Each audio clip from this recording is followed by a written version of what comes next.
예수의 사랑 안에 있는 평안이 여러분과 함께 있기를 기도합니다.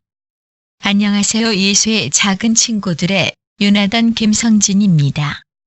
듣고 계신 음성은 지필자인 제가 언어 장애가 있는 뇌성마비 장애를 갖고 있는 상황이므로 사람의 목소리가 아닌 글자를 읽어주는 음성 소프트웨어를 사용해 녹음한 음성이며 본문과 녹음된 파일 내용의 저작권은 저 유나단 김성진에게 있음을 알려드립니다.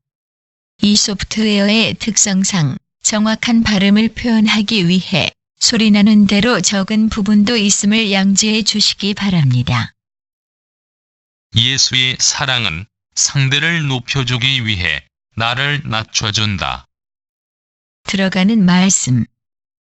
마태복음 5장 5절. 온유한 자는 복이 있나니 그들이 땅을 기업으로 받을 것이며. 창세기 1장 28절. 하나님이 그들에게 복을 주시며 하나님이 그들에게 이르시되 생육하고 번성하여 땅에 충만하라. 땅을 정복하라. 바다의 물고기와 하늘의 새와 땅에 움직이는 모든 생물을 다스리라 하시니라. 마태복음 11장 28절에서 30절. 수고하고 무거운 짐진 자들아 다 내게로 오라. 내가 너희를 쉬게 하리라. 나는 마음이 온유하고 겸손하니 나의 멍에를 메고 내게 배우라.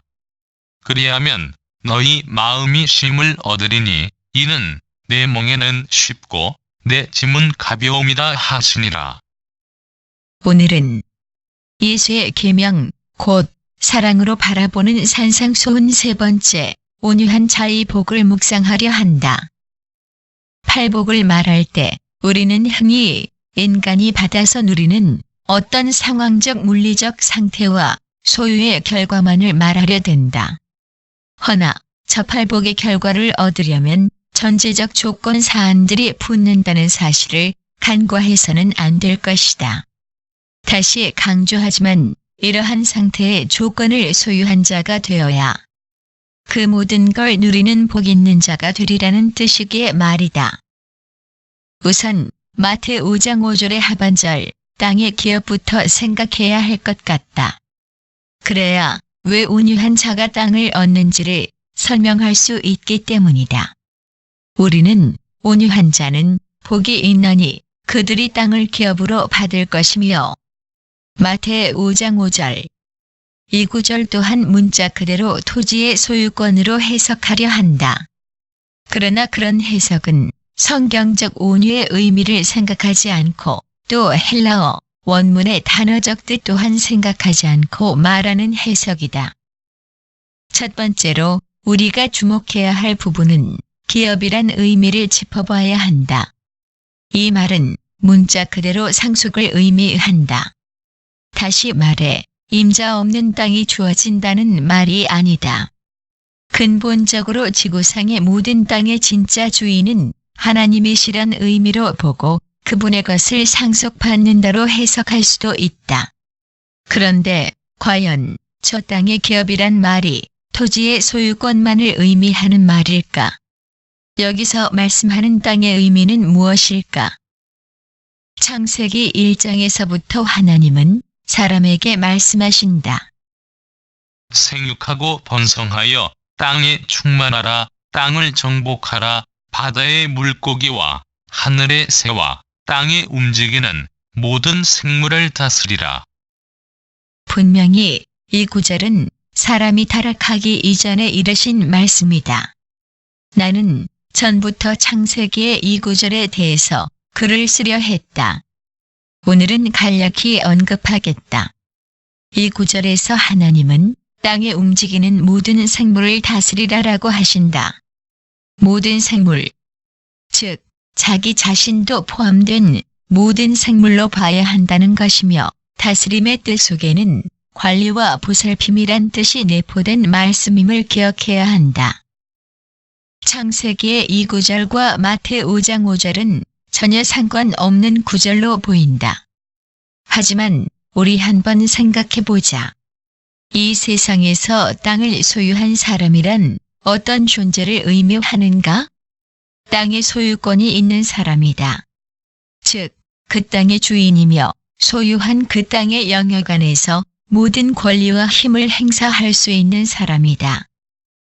타인이 그 영역 안에 살려면 누구나 세금을 물어야 하고 또 누군가에게 땅을 빌려줘서 소작을 얻을 수 있게 할 수 있는 사람이 그 땅의 주인이다. 한마디로 그 땅을 다스리고 지휘할 수 있는 지도자라는 것이다. 지도자.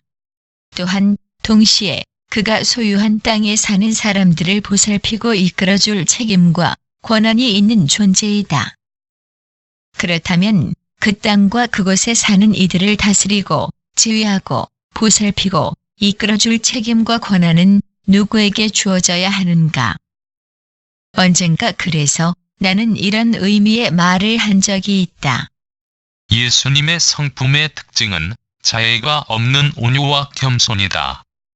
겸손이란 나는 상대보다 못한 존재란 사실을 인정하고 나를 낮추며 상대를 섬기며 사랑하는 것. 온유란 상대는 나보다 나은 존재란 사실을 인정하고 바라보고 나보다 상대를 높여주며 섬기며 사랑하는 것. 이것이 예수님의 성품이며 특징이고 자신을 통해 배우라 하신 섬김의 자세이다. 라고 말이다. 우리는 개역판 성경에서 말하는 온유를 따뜻함과 부드러움으로 인식하고 온유라고 생각하고 있다. 그래서 온유한 자의 복을 말할 때 대인 관계에서 도의적이고 윤리적인 시각으로 따뜻하고 부드럽게 대하라는 식으로 가르친다. 그러나 온유라고 번역한 저 말은 단어 선택이 잘못된 오역이다. 신구약 성경 원문에서 온유라고 번역한 해당 단어는 히브리어로 안화이고 헬라어로 프라우테스와 프라우테스이다.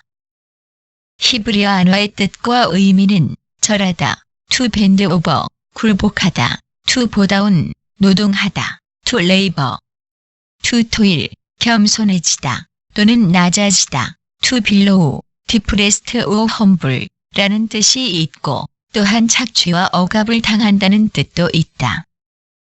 마태 5장 5절에서 쓰인 헬라어 단어는 후프, 프라이스라는 단어인데 이 단어는 프로데스에서 파생되어 나온 단어이다. 이 단어 또한 히브리어 안화와 같은 뜻이다. 프라이스라는 말은 다스려지는 힘, 조절된 힘, 훈련된 인격이란 뜻이기에 말이다. 바로 저런 사람이 땅을 상속받을 자격이 있는 사람이다.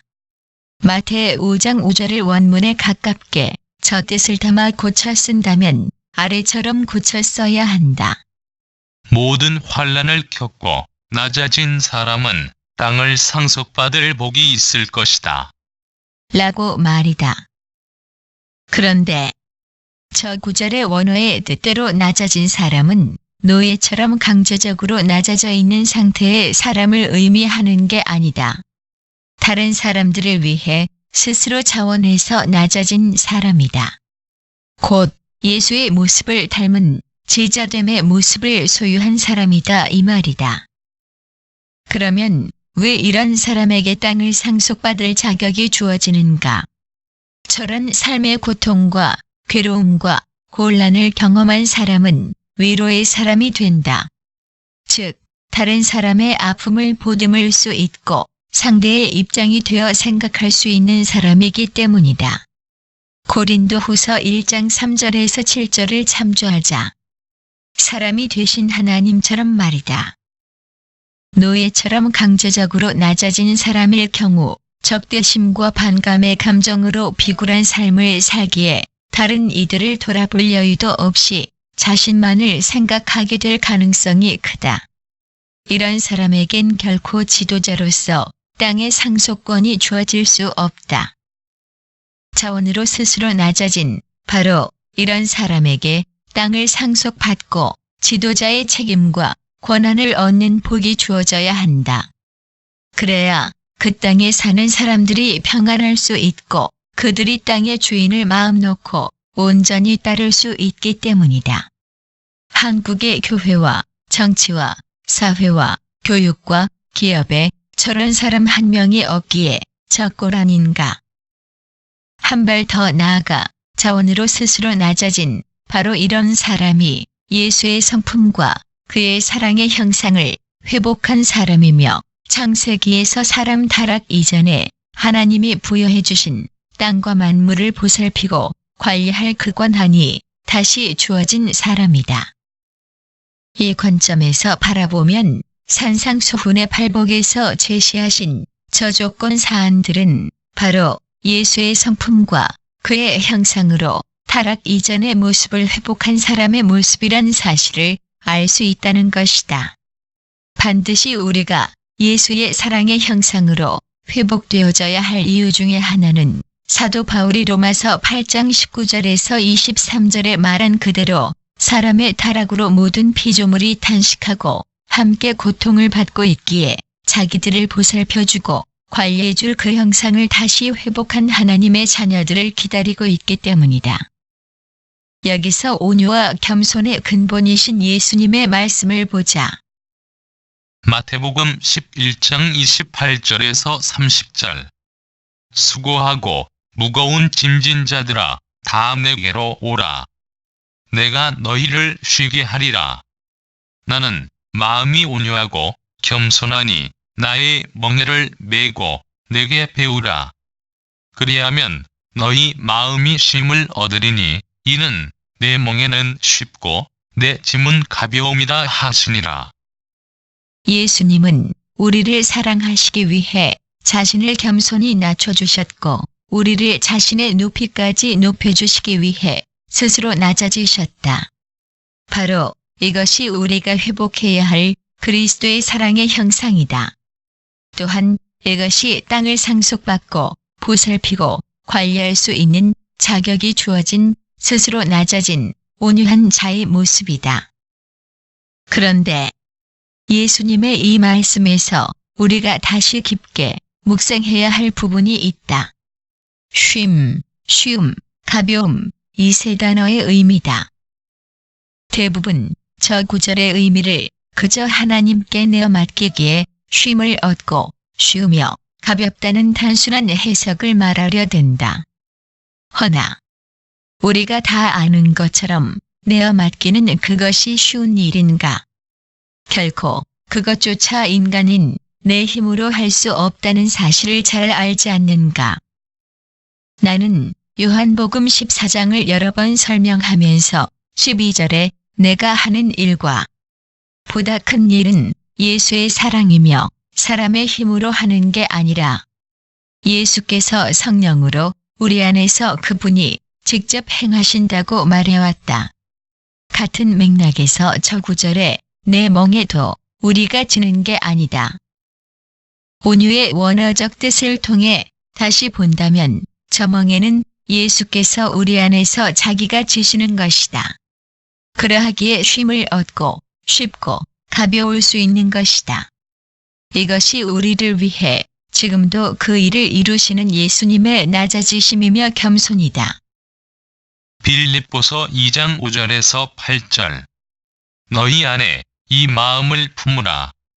곧 그리스도 예수의 마음이니 그는 근본 하나님의 본체시나 하나님과 동등됨을 취할 것으로 여기지 아니하시고 오히려 자기를 비워 종의 형체를 가지사 사람들과 같이 되셨고 사람의 모양으로 나타나사 자기를 낮추시고 죽기까지 복종하셨으니 곧 십자가에 죽으심이라.